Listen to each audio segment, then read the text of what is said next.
Good morning po. Muli po tayong magkikita-kita sa larangan ng Facebook. Ako po talagang bumabati sa inyo araw-araw. Hindi ko po kaya ipaliwanag ang aking mga ginagawa. Para po ito masubaybayan natin ang lahat. Ayun po ang ating pong pinag-uusapan araw-araw tungkol po sa karamdaman. Ngayon, ang aking pong agap sa inyo, lalo na po yung may mga prostate, mga lumalaki ang tiyan, huwag niyo pong pabayaan. Kung ako man po nag-aabiso sa inyo araw-araw, sana maging marapat dapat sa inyo. Kasi ako po parang ibong lumilipat araw-araw dito sa aking kinaroroonan. Kaya ang pagbati ko po sa inyo at pasalubong at lagi kong paalala, sana huwag niyong kalilimutan. Nakalulungkot po pag kayo naroroon na sa balat ng karamdaman. Dahil ito hindi nyo alam, ako naman ang nagsisiwalat sa inyo na ang pinagmumula nito unti-unting naiipon yung tining ng ating mga kinakain. Kinakain natin araw-araw, nagiging sapal. Kaya bumabati po ako sa mga senior citizen kalalakihan na huwag pong pabayaan ang inyong karamdaman. Naririto lamang po ang lunas. Kung kayo po may paniniwala, may pagsunod, may kagalingan, may pagtitiwala. Dinadala ko po ito sa aking buhay. Palagay ko po mga kapatid, matapos man ito, wala na akong hininga. Kaya nakangiti po ako sa inyo na sana'y maunawaan nyo ang aking pakikipaglaro. Para po akong ibon na laging lipad ng lipad sa araw-araw. Hindi ko rin po malaman kung paano ang aking pagsunod para maiayos ko, maitagpos, makumpleto ang aking buhay. Paraning lang po isinasalaraman ko sa inyo araw-araw ang bunga at hiwaga ng buhay. Kaya sa araw po na ito, lalaki man o babae, kayo po sinasalubong ko. Lalo-lalo na po yung may mga diabetes, hindi nyo po alam na yung palang mga gamot na yun naiipon lamang sa loob. Sa pamamagitan po ng ating pagtitiwala sa langis na ating gagamitin. Yung lahat po ng ating iniinom araw-araw ng gamot sa pagtaas ng sugar, yun po natatanggal. Kaya lilimasin po natin ang ating paniniwala. Aayusin po natin ito, mga kapatid, kahit saan kayo naroroon. Talaga po at marahil. Ito na po naging bisyo po at obligasyon po sa atin dito sa ibabaw ng mundo.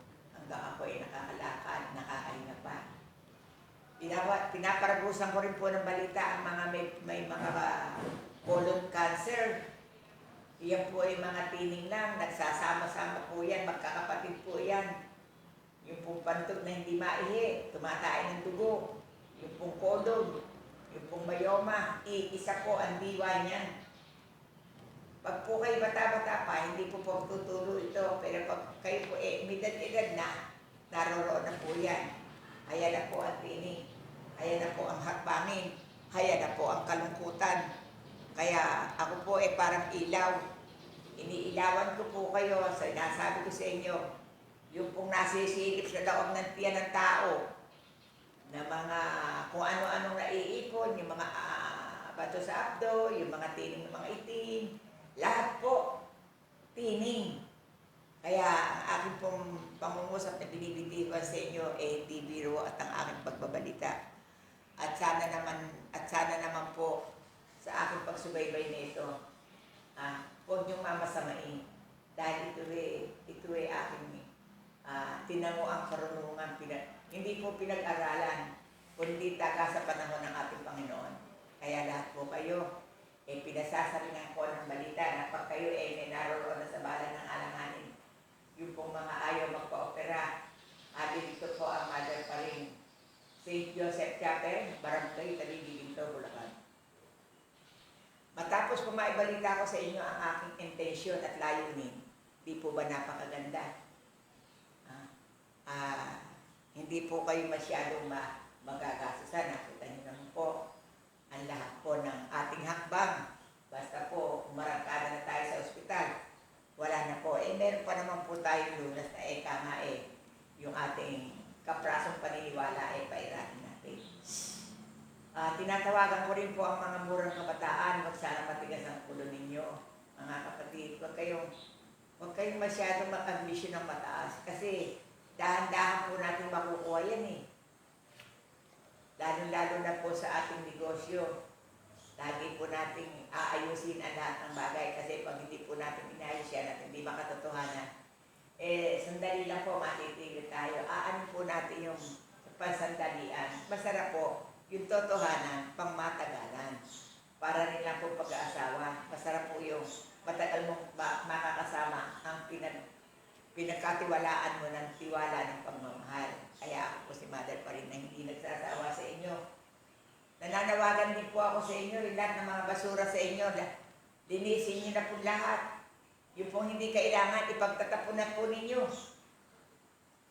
Yung pong mga damit na hindi kailangan, ipaglalagay niyo sa plastic, hindi po nakasambudalat na lahat at pinagmumula po tuloy ng sunog. Akin po rin paaalala ang mga anuhan ng kuryente. Lalo po ngayon, dadating na naman ang tagulan, ang bahaan. Puro po talagang dadaamin na naman po ang anay. Kasi po yung mga basurang hindi po na aayos, nagiging bahay ng anay. At ang bahay din ng langaw. Kaya po mga kapatid, ang pagkaupo ko po dito ilaw ng tagumpay. Ilaw sa pag-aayos ng bahay. Ilaw sa pagtayo bilang tao, bilang may asawa, bilang pamilya. Ilaw sa karamdaman.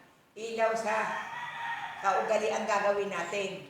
Kaya po, maraming salamat sa inyo, sa aking daluhong. Marahil naman po napapanood niyo ako araw-araw. Bumabati po ako sa mga may karamdaman.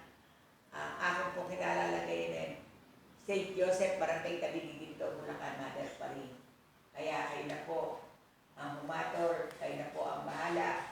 Kayo po sinalalay ko na po sa inyo ang aking pagbabalita para naman po kayo umani at magtagumpay.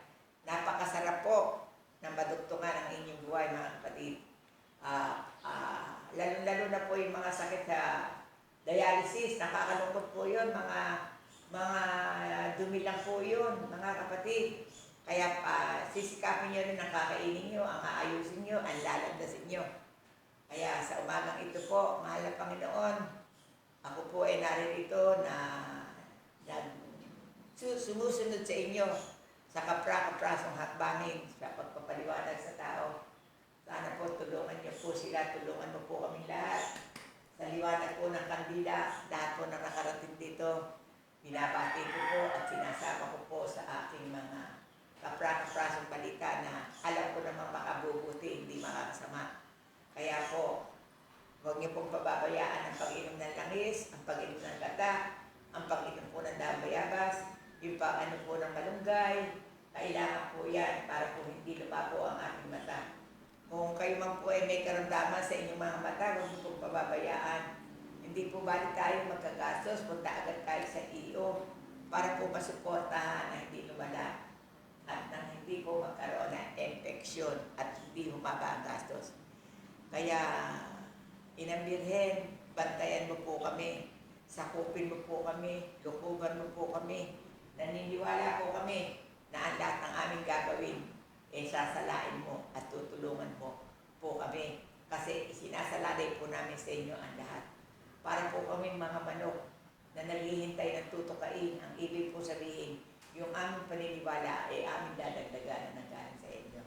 Kaya po sa ngalan ng Ama, ng Anak at ng Liwanag ng Espiritu Santo, ngayon po ay June 15, 2026.